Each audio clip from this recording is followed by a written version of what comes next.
सुखदेव कौन है? ये सुखदेव हैं भगवती राधा रानी श्री राधा रानी के गोलोक में निकुंज में विराजने वाले लीला सुख हैं। ये लीला सुख श्री ठाकुर जी को सुख बहुत प्रिय है, सुख की वाणी बहुत प्रिय है। अभी ब्रज 84 कोस की यात्रा करिए तो आज भी वो प्राचीन ब्रज का दर्शन होता है। वृक्षों पे वो सुख, वो मोर, वो पक्षियां आपको कलरव करते हुए दिखेंगे। ब्रज 84 कोस की यात्रा करिए तो एक बार श्री राधा रानी ने श्री सुखदेव जी से कहा भागवत धर्म का प्रसार करिए। सुखदेव जी ने कहा मां आपसे पृथक कैसे हुआ जाए, विलग कैसे हुआ जाए? बोले मेरा आशीर्वाद है। नारद जी को आदेश किया। सुखदेव प्रकट हुए कैलाश पर्वत पर। अब भागवत इनको कैसे प्राप्त हो, नारद जी को लगाया। श्री नारद जी महाराज ने मन में विचार किया कि किसी भी प्रकार से भागवत धर्म की प्राप्ति हो, सुखदेव जी को इसके लिए प्रयास करना चाहिए। सज्जनों विचार किया मन में। लक्ष्मी नारायण में भी एक बार गड़बड़ कराए दीना है, ब्रह्मा ब्रह्मानी में भी खटपट कराए दिया। ये भगवती पार्वती महादेव में अब तक नहीं हुआ, जबकि सबसे अभावग्रस्त नहीं है। सुविधाएं क्या है इनके पास? श्री नारद जी महाराज गए, महादेव समाधि में बैठे थे। प्रणाम करके भगवती पार्वती के पास गए। माँ ने कहा आओ आओ नारद, खूब खूब स्वागत है तुम्हारा, बहुत दिनों बाद आए। श्री नारद जी ने कहा माँ अब संसार में कहीं भ्रमण करने की इच्छा नहीं रह गई, चूंकि लोग अब वास्तविक प्रेम नहीं करते, प्रेम करने का अभिनय करते हैं। कोई किसी से सच्चा प्रेम करता नहीं।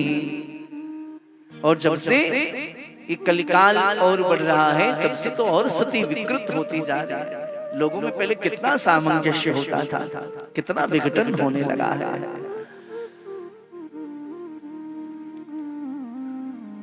संयम नाम की चीज जीवन में रह रही है। माँ इसलिए कहीं जाता नहीं। पति पत्नी के मध्य में प्रेम है तो उसमें भी कोई ना कोई स्वार्थ है। पिता पुत्र के मध्य में प्रेम है तो उसमें स्वार्थ है। भाई भाई के मध्य में प्रेम है तो उसमें स्वार्थ है। इसलिए कहीं जाता आता नहीं। आजकल पति पत्नी का प्रेम कैसे होता है हम जानते हैं। नारद जी ने कहा आजकल का प्रेम तो आप समझते हैं। पत्नी ने पति से पूछा मुझसे प्रेम करते हो? पति ने कहा बहुत करता हूं। पत्नी ने पति से पूछा मुझसे प्रेम करते हो? पति ने कहा बहुत करता हूं। बोले कितना? पति ने कहा बहुत। पत्नी ने कहा मैं मर गई तो? पति ने कहा मैं तो पागल हो जाऊंगा। पत्नी ने कहा मैं मर गई तो? पति ने कहा मैं पागल हो जाऊंगा। पत्नी ने कहा दूसरा ब्याह क्यों नहीं करोगे? पति ने कहा पागल का क्या भरोसा।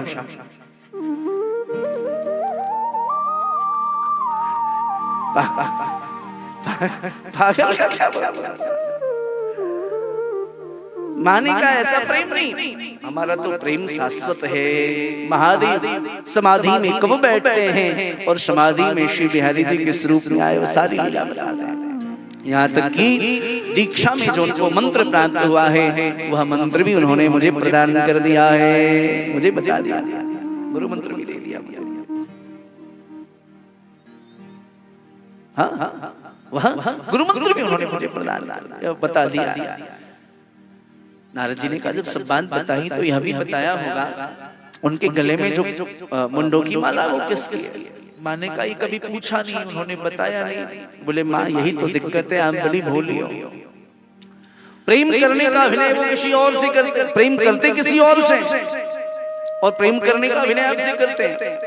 और प्रेम उस स्त्री से इतना करते हैं कि वो बेचारी मर गई तब भी उसके मुंडों को गले में लटकाए गए। अब महाराज भगवती पार्वती यथेथ पहले के जमाने में कोप भवन बनता था, जाकर के उदास होकर के बैठ गई। नारद जी ने देखा काम काम गया, वापस जाने लगे। महादेव की समाधि खुली। नारद जी ने प्रणाम किया और जल्दी से आगे बढ़े। पीछे मुड़ के कहा बाबा जल्दी घर जाना, मैया याद कर रही हैं आपको। महादेव मुस्कुराए, नारद घर में जाओ, पार्वती याद न करे, ऐसा कैसे हो सकता है। महादेव गए, पार्वती उदास बैठी हैं कोप भवन में। देवी क्या हुआ? मां ने मुख उदास करके नीचे झुका लिया। बताओ ना। बार बार जब पूछा तो माता कहती है आप बात न करें मुझसे। क्यों? बोले मैंने सोचा था आप प्रेम करते मुझसे, पर आप तो कपट करते। महादेव ने कहा ऐसा क्या जादू कर दिया नारद ने, अभी तक का प्रेम से प्रभु चक्कर, ऐसा क्यों कहती हो? बोले सच्ची बताओ मुझसे प्रेम करते? बोले हाँ बहुत। तो बोले गले में मुंडों की माला किसकी लटकाए घूम रहे हो आप? महादेव मुस्कुराए। देवी आपने कभी पूछा नहीं तो मैंने बताया नहीं, ये मुंडों की माला किसी और की नहीं, आपकी ही मुंडों की माला है। जब जब आपने लीला करने के लिए शरण धारण किया और लीला जब जब आपकी पूर्ण हुई, आपने उन उन लीलाओं का स्मरण जब जब किया तो उन उन जन्मों की स्मृति, अवतारों की स्मृति बनी रहे। इसलिए मैं उन उन मुंडों को अपने गले में पिरोता गया। देवी ये मुंड आपके प्रेम का प्रतीक है। इसलिए हमारे यहाँ जो कन्याएं हैं विवाह से पहले, विवाह के बाद भी गौरी जी की पूजा करते हैं। विवाह से पहले महादेव की, विवाह के बाद गौरी जी की। जय जय गिरिवर राज किशोरी, जय महेश मुख चंद्र चकोरी, जय गजबदन सडानन माता। क्योंकि महादेव और भगवती पार्वती का जो प्रेम है वह शाश्वत प्रेम है।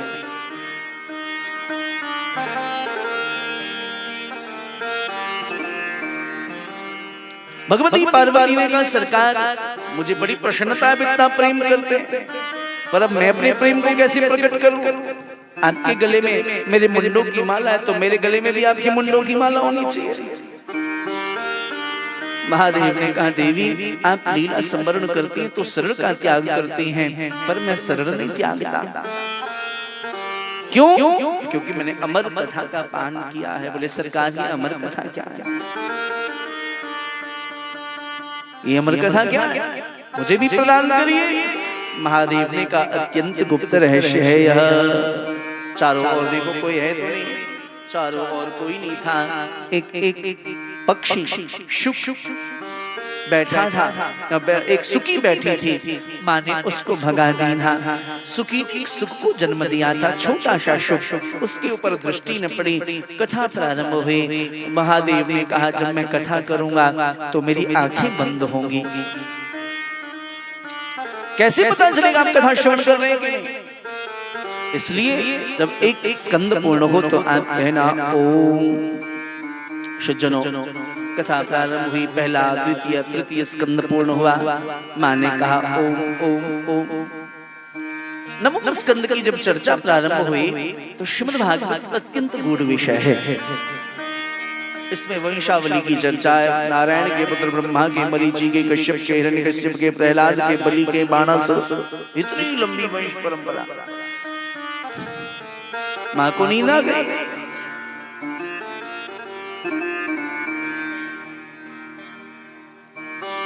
शुक बहुत भाव से कथा श्रवण कर रहे थे। माँ ओम नहीं बोलेंगी तो गड़बड़ हो जाएगा। माँ यदि ओम नहीं बोलेंगी तो सब अव्यवस्थित हो जाएगा, कथा बंद हो जाएगी। शुक ने विचार किया क्या करूं, तो हमारा शुक बोल उठे ओम। एकादश द्वादश स्कंद पूर्ण हुआ। महादेव ने कहा बोलिए श्री बांके बिहारी लाल की जय। इतनी जोर से जय घोष हुई, आंखें खुली। आगे फिर क्या हुआ? देवी कथा तो पूरी हो गई, तुम क्या कर रही थी? बोले मैं तो सो गई। अच्छा, फिर ओम कौन कह रहा था? प्रणव का उच्चारण कौन कर रहा था? चारों ओर देखा कोई नहीं, पीछे भगवान सुखदेव बैठे वृक्ष के ऊपर। महादेव ने कहा तुमने ठीक नहीं किया। व्यास पीठ की अपनी एक मर्यादा होती है। कथा जब भी श्रवण करें सामने बैठ करके श्रवण करें, नीचे बैठ करके श्रवण करें, आलती पालती मार करके श्रवण करें।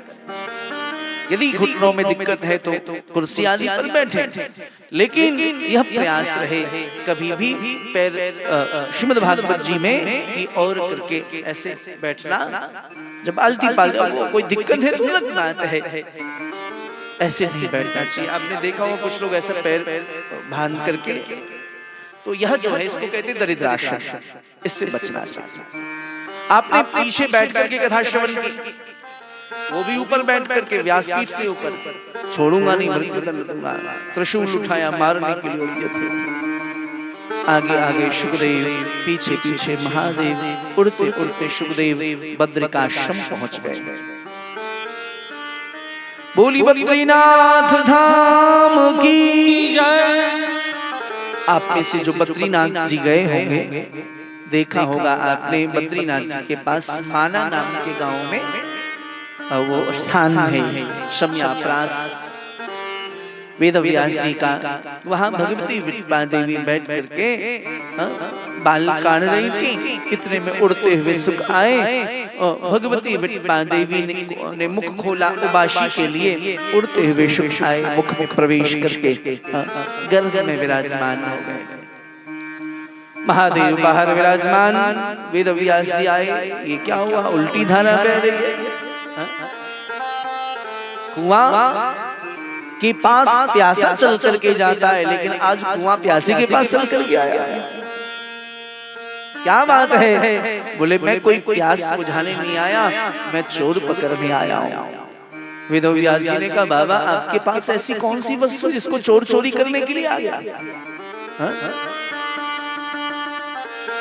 रहने के लिए मकान नहीं, पहनने के लिए कोई ऐसा वस्त्र नहीं, वस्त्र के नाम पर क्या है? बाघंबर है।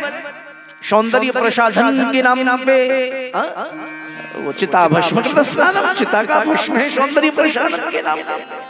हार के नाम पर सर्पों की माला, कुंडल के नाम पर भिक्षु। ऐसा क्या है कि चोर चुरा करके ले जाए? महादेव ने कहा अगर धन लेता तो मैं न आता, वो तो परम धन लेकर के चला गया।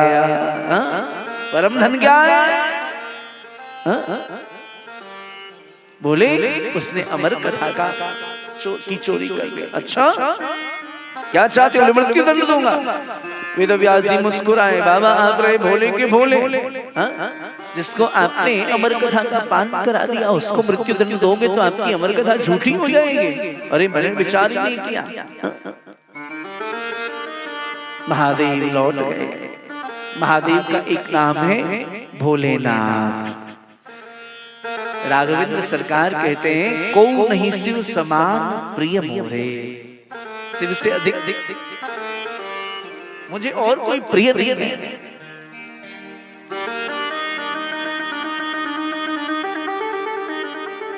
क्योंकि वो भोलेनाथ है। आपके परिवार में भी कोई भोला व्यक्ति प्रकट हो, आपको लगता हो कि हमारा जीवन बहुत भोला अर्थात मंद है, तो व्यथित मत होना। संत कहते हैं, श्री बिहारी जी कहते हैं जिसकी बुद्धि मंद है वो मुझे पसंद है। श्री महादेव लौट करके गए। 12 वर्ष तक श्री सुखदेव गर्भ में बैठे रहे। गर्भ से आवाज आती है वेद ध्वनि की। वेदव्यास कहते बेटा बाहर आ जाओ, माँ को बहुत कष्ट होती, पीड़ा होती है, निकल जाओ बाहर। सुखदेव कहते हैं पिताजी बाहर आऊंगा तो श्री बिहारी जी की माया मुझे जकड़ लेगी, पकड़ लेगी, कैसे बाहर आऊं? मैं बाहर नहीं हूं। बार बार वेदव्यास आग्रह करते हैं तो सुखदेव गर्व से उत्तर देते हैं वेदव्यास जी को, अरे मैं तो बाहर नहीं तात आऊंगा, गर्भ में रह के हरि गुण गाऊंगा। मैं तो बाहर नहीं तात आऊंगा, गर्भ में रह के ही गुण गाऊंगा। मैं तो बाहर नहीं तात आऊंगा, गर्भ में रह के हरि गुण गाऊंगा। मैं तो बाहर नहीं तात आऊंगा, गर्भ में रह के हरि गुण गाऊंगा।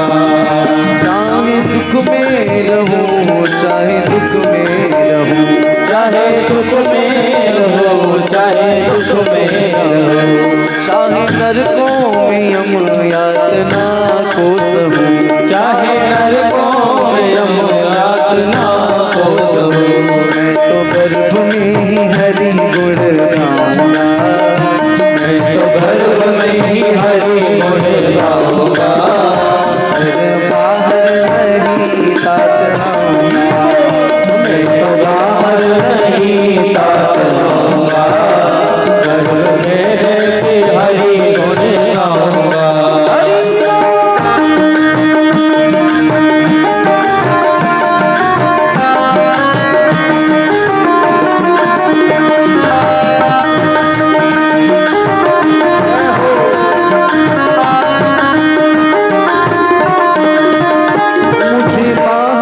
सताए माया जगदीश की, ओ मुझे बाहर सताए माया जगदीश की, मुझे चिंता सताए घर परिवार की, ओ मुझे चिंता सताए घर परिवार की, मुझे चिंता सताए घर परिवार की, ओ मुझे चिंता सताए घर परिवार की, गर्भ में ही श्याम मंदिर बनाऊंगा, गर्भ में ही श्याम मंदिर बनाऊंगा, गर्भ में ही श्याम मंदिर बनाऊंगा, गर्भ में ही श्याम मंदिर बनाऊंगा, मैं तो बाहर नहीं तात आऊंगा, मैं तो बाहर नहीं तात आऊंगा, गर्भ में रह के हरि गुण गाऊंगा, गर्भ में रह के हरि गुण गाऊंगा, गर्भ में रह के हरि गुण गाऊंगा, गर्भ में रह के हरि गुण गाऊंगा, गर्भ में रह के हरि गुण गाऊंगा। मैं बाहर निकलूंगा तो श्री बिहारी जी की माया मुझे पकड़ लेंगे। बोले गर्भ में बहुत पीड़ा होगी, कष्ट होगा। बोले कोई बात नहीं, मैं गर्भ में ही मंदिर बनाऊंगा, वही भजन करूंगा, लेकिन बाहर नहीं आऊंगा। माँ माने नहीं, या माने है जो नहीं, वो माया और वो जकड़ लेती है। भगवान स्वयं आए, वचन दिया, सुखदेव प्रकट हो गए 12 वर्ष बाद। ध्यान से सुनना इस कथा को। आपको भागवत जी की महिमा सुखदेव जी के चरित्र से समझ में आएगा। सुखदेव 12 वर्ष बाद गर्भ से बाहर निकले। ऐसा अद्भुत स्वरूप, घुंघराले लंबे लंबे बाल, ओहो जी, बिंबा फल कैसे हो, टमाटर कैसे गाल, आंखों में अद्भुत तेज, ललाट चमक रहा है। सुखदेव एक ने गर्भ में रह के भजन किया, और जो होने वाले सुखदेव के श्रोता है उनको गर्भ में भगवान मान गए। आई बात समझ?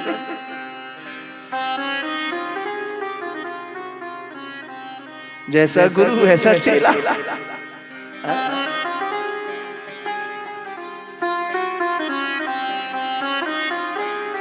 वेदव्यास ने जब छवि देखी सुखदेव की, ठहर से गए। ऐसा ब्रह्मज्ञानी, ऐसे ललाट पर अद्भुत तेज, आंखों में करुणा, पर ये क्या, पिताजी की ओर एक बार निहारा भी नहीं, माँ की ओर देखा भी नहीं, नाल को यज्ञोपवीत बनाया और मौन होकर के निर्जन वन की ओर चल पड़े। वेदव्यास स्तब्ध रह गए, ये जागा रहा है जन्मते ही। पीछे पीछे व्यास, आगे आगे सुखदेव। बेटा मत जाओ, मत जाओ, मत जाओ। पर सुखदेव कहाँ थमने वाले। चलते चलते महाराज निर्जन वन में, अरण्य में पहुंच गए। सुखदेव अब तो लग गया, प्रतीत हो गया मेरा पुत्र शुक वापस नहीं आएगा। दोनों भुजाओं को उठा के रुदन करने लगे, हे शुक मत जाओ, रुदन करने लगे, तुम जैसा ब्रह्मज्ञानी पुत्र जिसकी मैंने 12 वर्ष तक प्रतीक्षा की, वो चला जाएगा तो हमारा अंत कैसे होगा, हमारी वृद्धावस्था कैसे गुजरेगी। इतना रुदन किया वेदव्यास जी महाराज ने, सारा वन सारा कानन आर्द्र हो गया, सारी वृक्ष